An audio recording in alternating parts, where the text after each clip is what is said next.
go over navigating in HoneyBook. We've covered most of these items in the previous videos, but I just want to dedicate this one to navigation and what is actually now housed in HoneyBook. For those of you that have been on the team for a little while, this is changing a little bit because we've integrated the Slack app and we're using that one quite a bit more.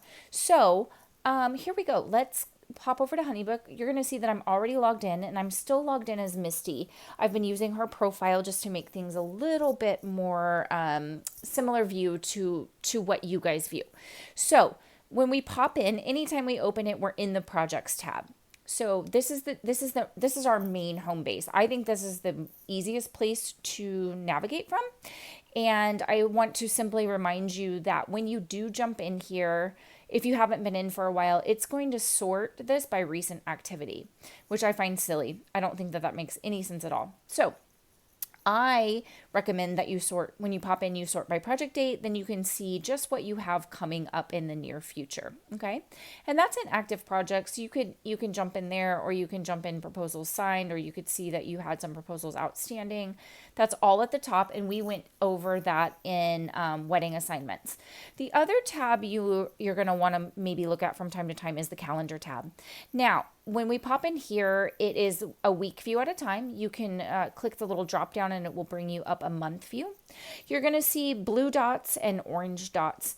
I believe that no matter what you've set your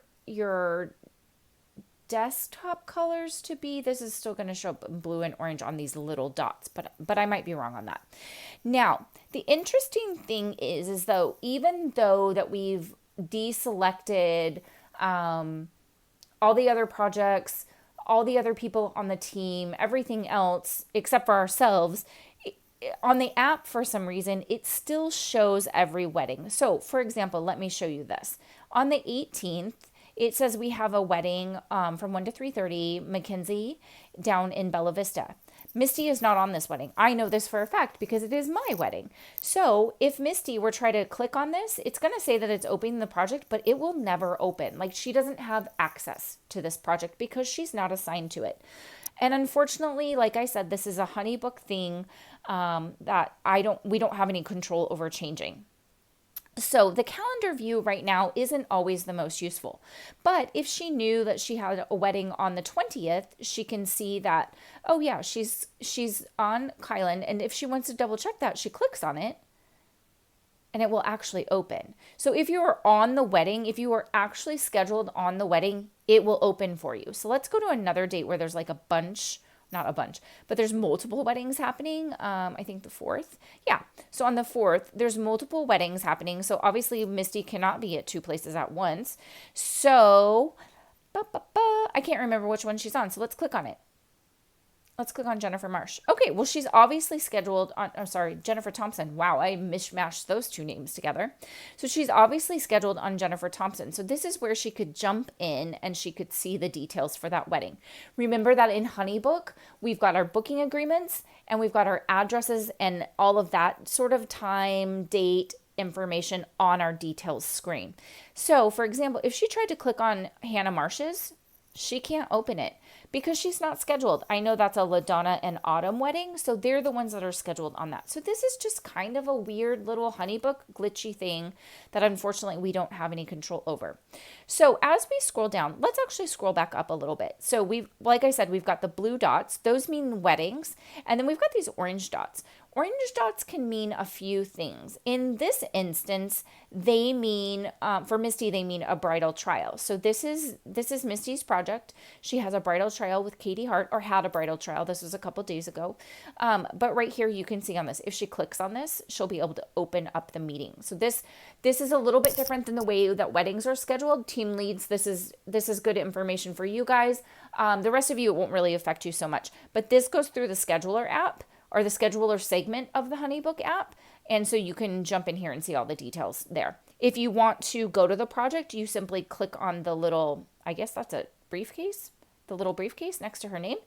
and it will, I guess it's going to give you an issue. Okay, well, don't try to do that because it's not going to let you in that way. But anyway, this way you can see the trial. Now, for some reason, if Misty had something scheduled off, like I know Misty's birthday is 5/13. So let's say she wanted to schedule her birthday off. We did go over how to schedule time off in the setting up your calendar, but we did that on desktop, but we're going to do it on here on the app just so you can see it's very, very similar.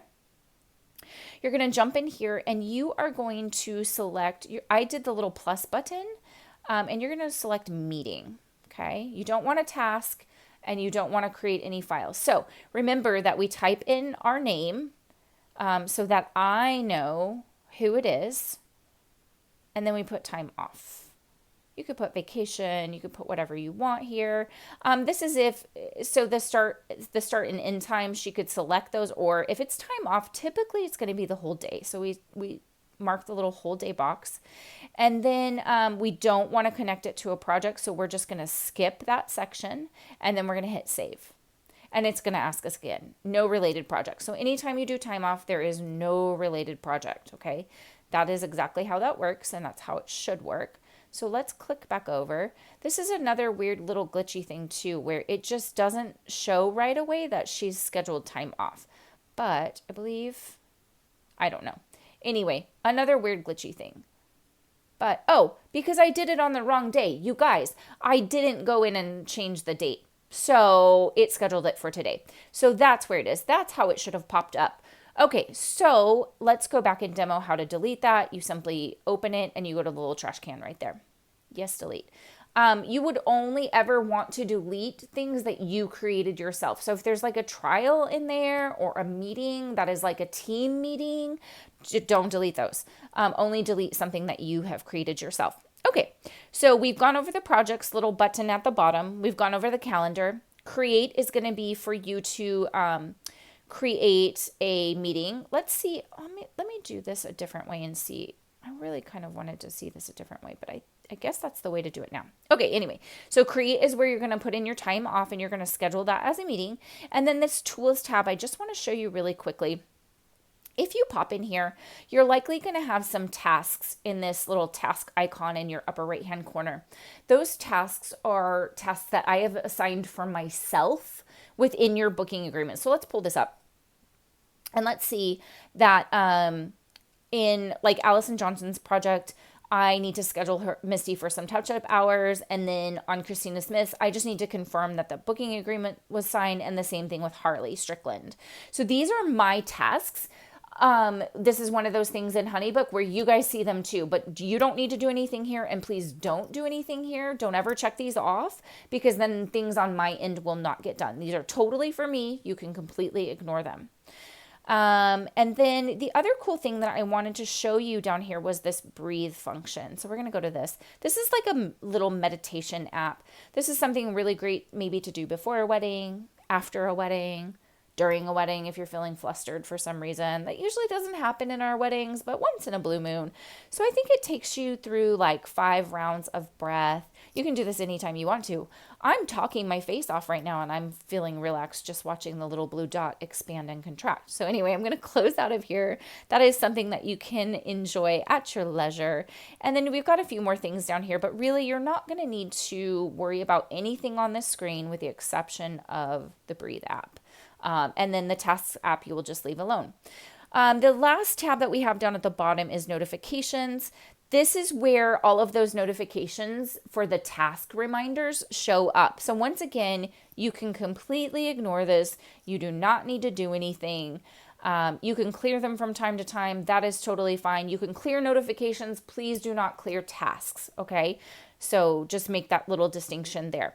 So this is our navigating HoneyBook. I'm going to do a separate video for navigating Slack because it's both of these will get too long if I try to combine them together.